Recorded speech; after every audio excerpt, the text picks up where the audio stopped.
So can you just describe what the status of this plaza is now, how it sort of works logistically? You said there was some patrols, we have a tent sort of system down there. Just how do you summarize how it's functioning at the moment? Right now, we are trying to recreate love and peace amongst the people, show people that we care about them, that we love them, and that we're here to protect them and support them in any way that we can. So we feed our community. They give us water. They be around even people who are not here in the space every day. Who live on the block, who live in the neighborhood. We have neighborhood people coming in and supporting the people who are making a stand for social justice. So right now, it's just a big old house.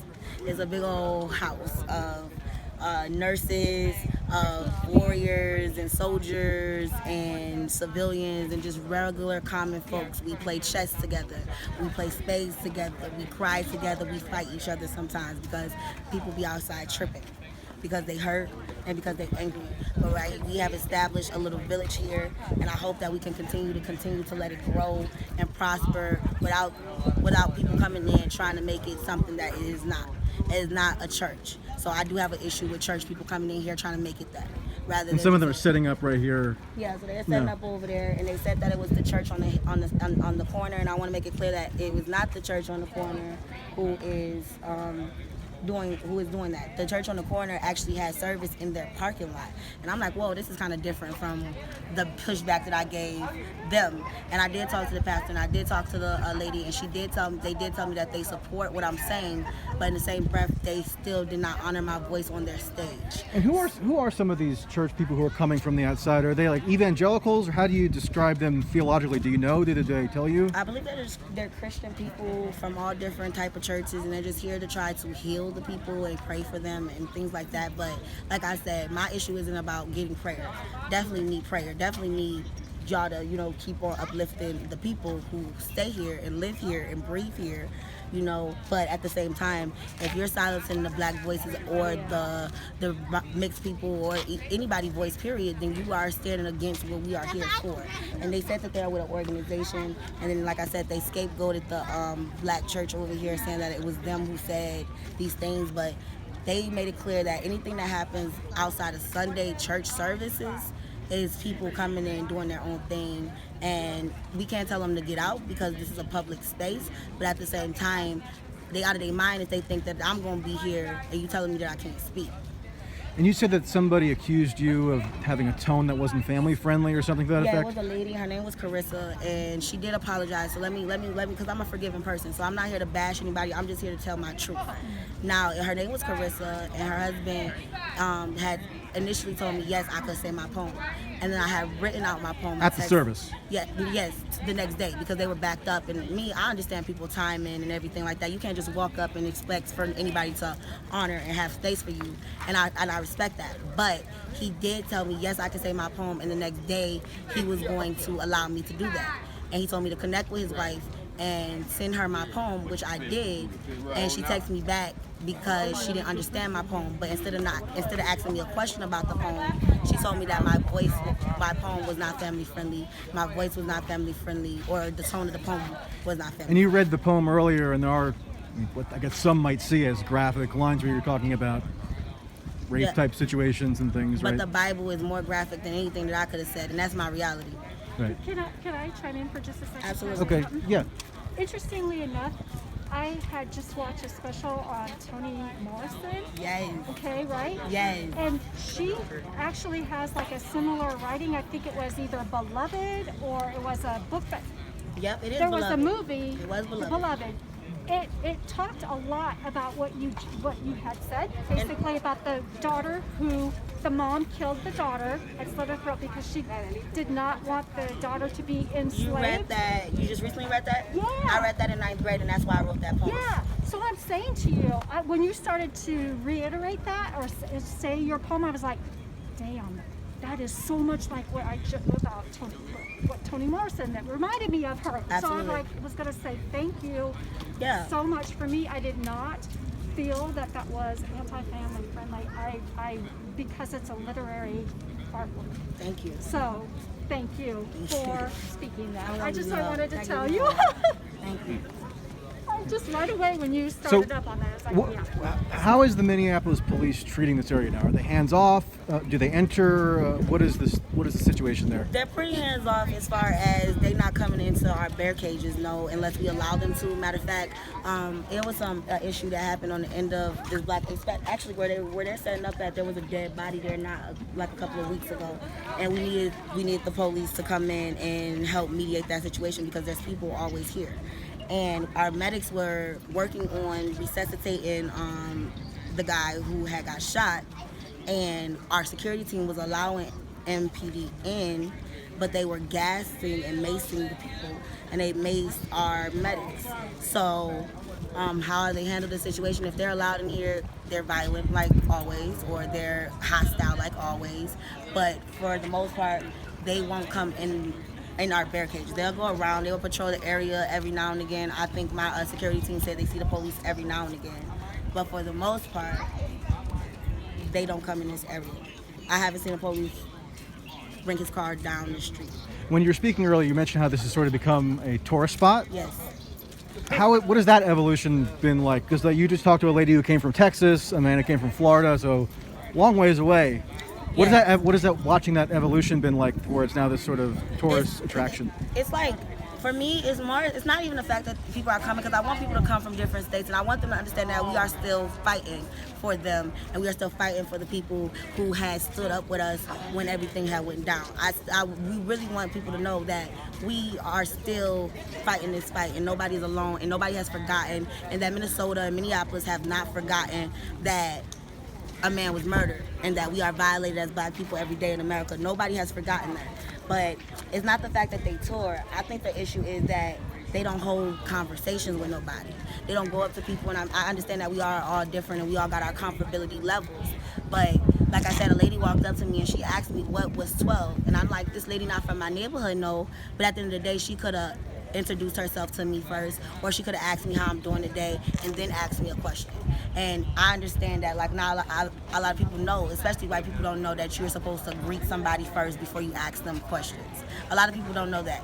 Black people do, because our mothers, we can't go into nobody's house without saying hello first. I go in somebody's house and I don't speak to them, my mama gonna look at me sideways. Like, why you just walk into somebody's house and not speak to them? And that's how I feel when people come in here and they don't speak to the people who are just outside, whether they know them or not. Even, you know what this space is about. You know this is about Black Lives Matter. So when you see a black person walking past you, why not say, how are you doing today? Why not say hello? Why not say, you look nice? Why not? And black people too. Like, it's not just white people, black people too. When you come in a space and you're from out of state and you see another black person mingling, why not hold a conversation with them? Why not try to talk to them? Why not just simply say hello? You know, people come in here and they take pictures and they just move on. And like, sometimes they'll be so thirsty to get to the cemetery and get to the names that they forget that there's real people who experience this right in their faces. So I heard you mentioned before something about Mike, the owner of Cup Foods, and people having different attitudes toward him. Yes. Like, what is his role in this? How do people feel about him? Because it was his store where the alleged counterfeit dollar was used, right? I don't know Mike personally, and I don't know him even. I don't know Mike at all, honestly. I'm not going to be honest with you. I'm not a Cup Food. Is he a white guy, black guy? I believe he's Arabian. I'm not sure. Okay. Like I said, I never met him. I don't know who he is exactly. But I have never been a Cubs goer now either. So you have to talk to people who go to Cubs to get their phones fixed and go to Cubs, and who are neighborhood legends and neighborhood officials, basically, who know him. I don't go to Cup Food. See, my neighborhood is all this whole block, but I was on Chicago mostly, on Pillsbury. Like, I'm a theater person, I'm an artist, I'm a poet. So Portland, Green Central, and this area is all my area. But as far as how Mike's attitude and people being different towards him, of course they're gonna be different towards him. He is the hood store. You know, you can get your phone fixed. You can, like I said right there, all the things that you can get. The black community misses that. But what I'm saying is that to the black community is, how about we create our own day? How about we not be so quick to open something for a man, a business for a man who violated us and who continues to violate us by even trying to reopen his store, knowing dang on well we have not got justice for George Floyd's murder. So he's been continuously trying to reopen the store here, and that's run into opposition from people who are involved in managing this plaza. What exactly has happened there? Like, what is he? He just opens his store and he just acts like business is business. And I mean, I haven't heard of him having no sales. Matter of fact, one of my older ladies who is from the neighborhood, she said when he opened the door one day, she went in there and she cut up. And that's what I want her to do. I want him to know, like, no, you cannot open your store until you make right and you make grievance and you make, because this was your store, this was your business. Just like white America, like, this is your country, this is your country, right? This is your country. So if this is your country and we are your people, why not make peace with your people that live in your country? We pay for everything that's on this block. Our hard-earned money, our blood, literally, you know? So What could Mike theoretically do to make amends or to get in good with people such that he could start the business up again? Do you well, think? I'm not the people, so everybody don't feel how I feel, but Right. I was the one making the decision. I don't want Mike right here no more. I want a black man to own So you think the store should shut down? Yes, I do. I think that it should not be a cup food anymore. Maybe it should be George Floyd food. So Or does Black him Lives being? I mean, you say he's Arab. I don't know for sure, but like, is he not? Does that not qualify as like a person of color? Or Maybe he does. He probably does. I like I said, I don't know Mike, and I don't know who he is. So I know people who do know him. I know people who do know him, and they generally feel positive and toward they him. generally feel accepting of him. But who wouldn't be if you've been in my neighborhood for this long? But my thing is, I want my people to understand the disrespect and the violation that he has done as a business owner to not try to make some type of retribution to the black community in our laws. Right. Like, why are you continuously trying to open your store yet you're not outside giving anything from your store to black people who come here or anybody? Even as a tourist, you should get some type of apology for even have to come all the way here to honor a man's life. Right. So when the killing happened, and then you had, I don't know if you would call them riots, but you had unrest or you had a situation break out. There were theories about how it was outside agitators or something who came in and instigated some of the real serious violence.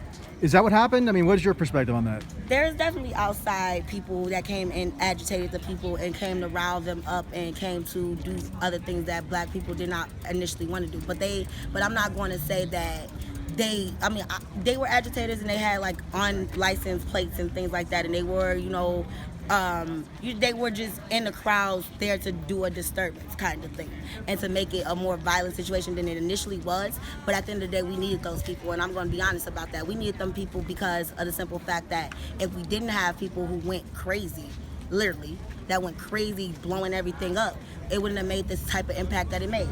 So we gotta give ownership to that. Like, no, am I sad that my local businesses is shut down? Yes. But if I'm gonna be honest with you, ain't too many black owned businesses in my neighborhood anyway. So do I care? No, because it wasn't benefiting me other than the fact that I spend my money and it's never getting circulated back into the black community. Donation or Right. buy a sign. All right. Well, thanks for sharing some of your thoughts, and good luck. Thank you. And you want to give your Instagram or any other social media? Actually, yep. You can follow me on Instagram at the Vine, THA_VINEE, or you can follow me on social media, Facebook, Vine Raynell, VINEE space RAYNELL, Vine Raynell, and you could just, I'm always giving updates. Like I said, my point is love, peace, taking ownership for our lives, and also creating villages again. I don't want no more systems in my neighborhood. And what is your? I guess I didn't ask what your name is. Vine. Okay. Well, good to meet you. I'm Mike. Thanks. Thank you, Mike.